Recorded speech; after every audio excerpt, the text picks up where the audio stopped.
ऐसा नेता जिसके गांव में जब वोटिंग हो रही थी तो रात में 10 बजे तक वोटिंग चलती रही। मजबूरन पीठासीन अधिकारी को कहना पड़ा कि अभी और कितने वोट बाकी हैं। ऐसे लोकप्रिय जनप्रिय विधायक और अब सांसद पद के इंडिया गठबंधन से प्रत्याशी वीरेंद्र चौधरी इस वक्त हमारे साथ हैं। इस वक्त हम उन्हीं के निजी गृह विधानसभा क्षेत्र फरिंदा में हैं। आइए बात करते हैं वीरेंद्र चौधरी जी से कि क्या कहते हैं वो और क्या कहती है उनकी सियासत की जुबान। सर, चुनाव लड़ रहे हैं। आज स्वतंत्र देव सिंह इसी महाराजगंज जनपद में आपके आए थे। उनसे जब हमने सवाल किया तो उन्होंने कहा कि राहुल गांधी की बातों को इतनी गंभीरता से नहीं लेना चाहिए। क्या कहेंगे? भाई, बड़े नेता हैं स्वतंत्र देव सिंह जी। मैं बहुत ज़्यादा उन पर टिप्पणी नहीं करता, लेकिन शायद उनको याद नहीं है कि राहुल गांधी की बातों में कितनी गंभीरता है। भूल गए जब वो लोकसभा में राहुल गांधी जी ने कहा था कि कोरोना आने वाला है, तभी लोग हंस रहे थे। हुआ क्या? कोरोना आया और कितनी जानें चली गईं।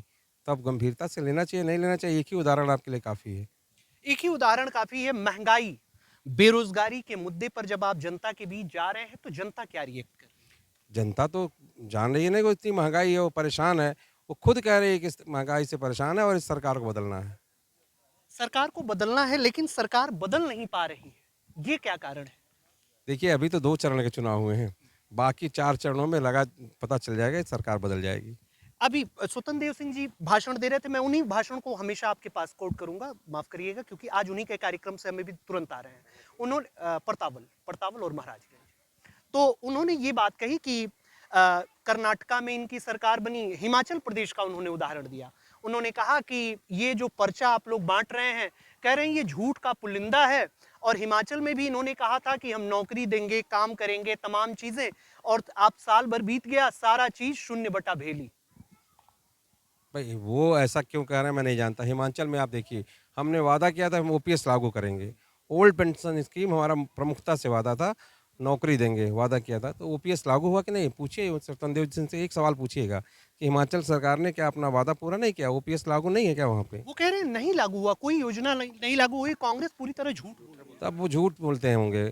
आप चले जाइए हिमाचल, मेरी आपसे राय है, आप हिमाचल चले जाइए और देखिए वहाँ क्या-क्या योजनाएँ लागू हुई हैं। ओपीएस तो पहले ही कैबिनेट की बैठक में लागू हो गई थी। तमाम भर्तियाँ जो सरकारी थी, वो उसकी भर्तियाँ शुरू हो गई थी। एनपीएस और ओपीएस ये एक बड़ा मुद्दा है। जनता को थोड़ा समझा देंगे कि एनपीएस और ओपीएस में क्या भेद है और ओपीएस क्यों आम आदमी के लिए जरूरी है? देखिए, ये ओपीएस मतलब ओल्ड पेंशन स्कीम, एनपीएस मतलब न्यू पेंशन स्कीम।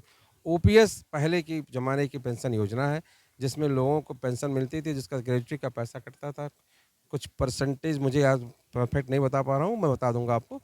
वो कटता था, वो जो उसके भविष्य निधि में रखा जाता था वो पैसा, और जब आदमी रिटायर होता था तो उसको वापस मिलता था। एक अच्छी रकम उसको मिल जाती थी, जो उसके जीवन के बहुत से कार्यों में उपयोग होती थी। क्या अग्निवीर की योजना, जिस अग्निवीर पर राहुल गांधी बहस कर रहे हैं, आज उनका एक वीडियो भी रिलीज हुआ कि अग्निवीर को हम खत्म करेंगे, अग्निवीर खत्म होने से नौजवानों को क्या फायदा है और अग्निवीर से क्या नुकसान है, इस पर प्रकाश डालें। देखिए, अग्निवीर एक ऐसी योजना है कि जो भी नौजवान अपनी तैयारी करके सेना के लिए तैयार करता है, भर्ती होने के लिए जाता है, और वो जब भर्ती होगी तो उसमें ये 4 वर्ष की योजना है। ये एक तरह से कॉन्ट्रैक्ट वाली सर्विस हो गई, जैसे संविदा पे नहीं रखे जाते हैं, वो संविदा। राजनाथ सिंह जी कह रहे हैं उसके बाद तो वो आईएएस आईपीएस भी बन सकते हैं। अब राजनाथ सिंह जी इतने बुद्धिमान हैं, बहुत बड़े नेता हैं, मैं उनके बारे में क्या कहूँ। नौकरी करने के बाद आदमी फिर आईपीएस आईपीएस की तैयारी कर पाता है क्या? और भी सेना का नौकरी करने वाला व्यक्ति जो सरहद पे बंदूक लेके खड़ा होता है, वो फिर आईएएस बन पाएगा क्या? उनसे पूछिए कि क्या वो बेटा जो उनका बेटा अगर अग्निवीर की योजना में जाएगा क्या?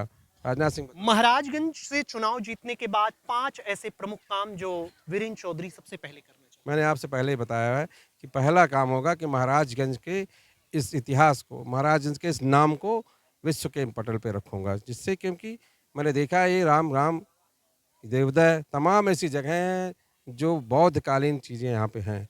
अगर उन बौद्धकालीन चीज़ों को और प्रमुखता से उठाया जाएगा तो ये पर्यटन के क्षेत्र में आगे जाएगा, तमाम लोगों को रोज़गार मिलेगा, और इसे कुशीनगर, श्रावस्ती और सारनाथ जैसी महत्व मिलेगा, तो ये विश्व के पटल पे मशहूर होगा। पहली प्राथमिकता रहेगी मेरी। हैं।